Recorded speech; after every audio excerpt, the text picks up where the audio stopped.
We had 2 great years in the stock market, plus 20% returns and 25% last year. So we're due for about every 18-ish months for a 10% correction. The last one was October of 23. We had an 8% correction in August. We had a 10% correction as of recording right now in this market. So no, it wasn't shocking that we had that kind of correction. What was shocking is the reaction to the correction. I mean, I look at a lot of the data like, Investors Intelligence and some other measures, survey of individual investors. And these numbers are showing bearishness that you typically see after like an 18-month, 40% decline. We're like 11 days off the high and we're down like 7%. And people are acting like they've just been completely wiped out. And they haven't been completely wiped out. They've gotten themselves worked up into a froth that this is the end of human civilization. That's what's been a little bit surprising about this.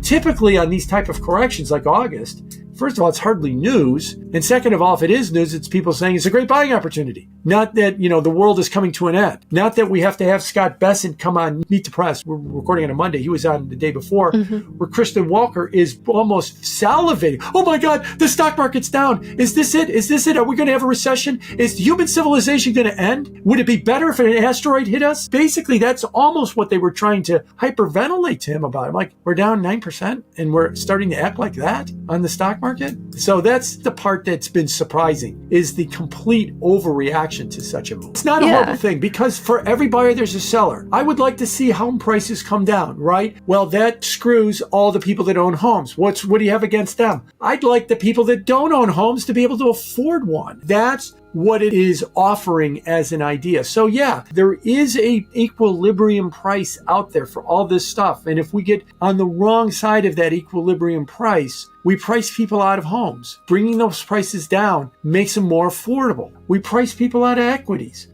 Forcing people to buy overvalued stocks or richly valued stocks means they're going to get poorer returns. If they can buy cheaper stocks, they will get better returns in the future. And what you're arguing is something that a lot of people have argued, what Scott Bessent said too, that corrections can be healthy. That was his answer. And that's what he means. He means that we're off of equilibrium, that there is a seller for every buyer. And maybe that if you're an owner of stocks, you don't want to see them go down. But if you're not an owner of stocks and you'd like to buy something that has a reasonable chance of giving you a decent return, you'd like a lower valuation. You don't want to pay through the nose for them, because then you wind up with poor returns in the future. Exactly. So I get that argument. It's not wrong. A good example of this is Tesla. I read again today, will Tesla survive? Its stock price is plummeting. It's down 50%. Okay. But did you look at what it's done? You know where its Tesla stock is now? It's at a 3-month low. It's at the level it was right before Thanksgiving. And now all of a sudden it's out of business at that level. I get it. It overdid it. It ran up into the inauguration with Doge and Elon's power that he's going to have with the administration, and then it deflated. But it's at a 3-month low. And we're acting as if Tesla's going out of business, that it's going to cease to exist as a car company. So it's another overreaction.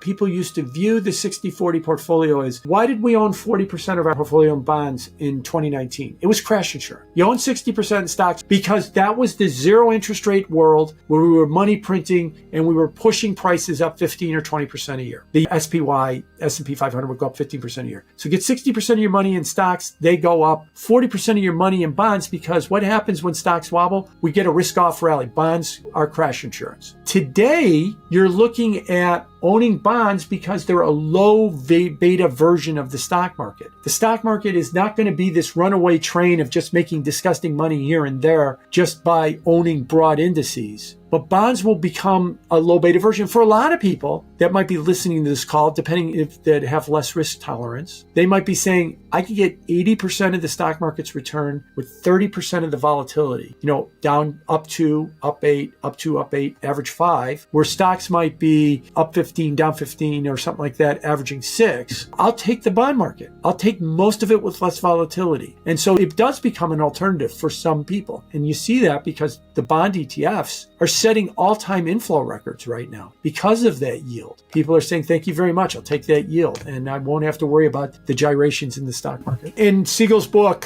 Stocks for the Long Run, the average is 8 or 9% over the long term. But that's assuming a neutral-ish valuation. We look at valuation in the stock market and people will quip, well, valuation's a lousy timing tool. Yeah, because it's not a timing tool, but it is an expectations tool. When you buy stocks with a 25 or 30 PE or higher, what you're expecting in the future is either ridiculous number of earnings that they're just going to make money like you've never seen, or low returns. And when you buy an index at those high levels, it's going to be really hard for the stock market or for the economy to produce those type of earnings that these companies can make that much profit to justify those valuations. Because actually, if they did, the economy would be smoking along so hot, you'd probably have inflation and much higher sky-high interest rates at the same time to act as a brake. So typically what you wind up doing is when you look at high valuations in the market, you'd say over the next several years, you're going to get much lower returns. That's 6.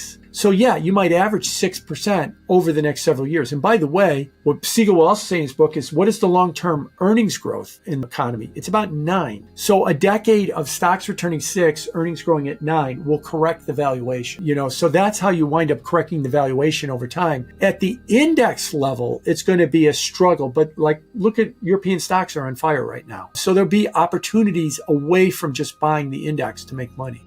I think it is a big problem, the passive bid in the market right now. One of the things that concerns me is the idea of capitalism is supposed to be taking money away from bad ideas and giving it to good ideas. But when you have indexes, just get your ass into the index and everybody gets money and everybody goes up. Even if you mismanage your company, you still go up. If you do a great job of managing your company, you still go up. Now, the market discriminates a little more than that. The better companies go up a little bit more, but we're not punishing the bad companies and we're not really rewarding the good companies to the extent that they should be rewarded. And so that passive bid is a problem. Now, maybe in the future, what I'm arguing is that passive bid becomes a little bit more active. It's not that the ETF blows up or anything else. It's that you shift away from VOO, SPY, and you start thinking about alternative energy, or you start thinking about regional banks, or you start thinking about Europe, or you start thinking about some of these other type of ideas, and you start buying ETFs that are structured for that. Now, you might say, that's too hard. I don't know enough about that stuff. One of the fastest growing parts of the ETF space is active management. Now they're in, transformative technology, but you might see more traditional managers come into active management. And in full disclosure, we have an index that there's an ETF attached to, and we're in the active management fixed income side. I like the idea that 5% is where I should be in bonds, but I don't really know how to invest in bonds. Active manager,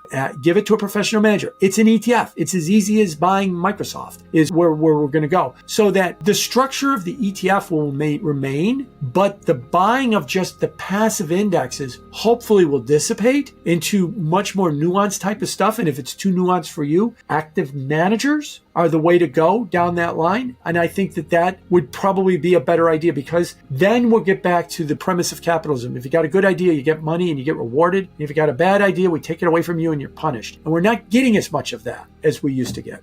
In a capitalist economy, the natural state for the economy is to grow. Now, it can grow slow, it can grow fast, but it grows, not recession. 90% of the years since World War II, we've not had recessions. The most unqualified person to tell you we're going to have a recession is an economist. Why? Because recessions are not deep buried in the data. If I look harder in the employment report or in the retail sales report, I will see a recession. Recessions are exogenous shocks to the system that change behavior. Or as the economist Rudy Dornbusch famously said, economic expansions don't die of old age. If they did, you'd find it in the data. This is old and it's got problems and it's got, hardening arteries. It's murdered. Murder is a shutdown because of COVID. Murder is a war. Murder is 9/11. Now, a lot of people have asked, is the murder tariffs? Are we murdering the economy in the recession because of tariffs? Sure, that's a possibility. But I'm under the belief that Trump uses tariffs as leverage. He wants something else. So he puts on a tariff as punishment until you give him what he wants. He wants Colombia to accept a plane load of migrants. They won't accept it. Okay, fine. Starting on Friday, you'll have 25% tariffs on everything that comes into Colombia or comes out of Colombia and exported to the US. Okay, we'll let the plane in. Ontario is going to put a 25% tariff on electricity that is exported to Minnesota, New York, and Michigan. All right, I'm going to put a 50% tariff on steel and aluminum until you back off on that 25% electricity tariff. 3 hours later, they back off on it. He gets rid of the tariff on the other side. So he's not using tariffs as a permanent thing. He's using them as leverage. I don't think that causes a recession. But if he says, I'm going to put a 50% tariff on steel and aluminum, I don't care what the hell happens in the next 4 years, that's never coming off ever. Well, it destroys the auto industry and it does cause a recession.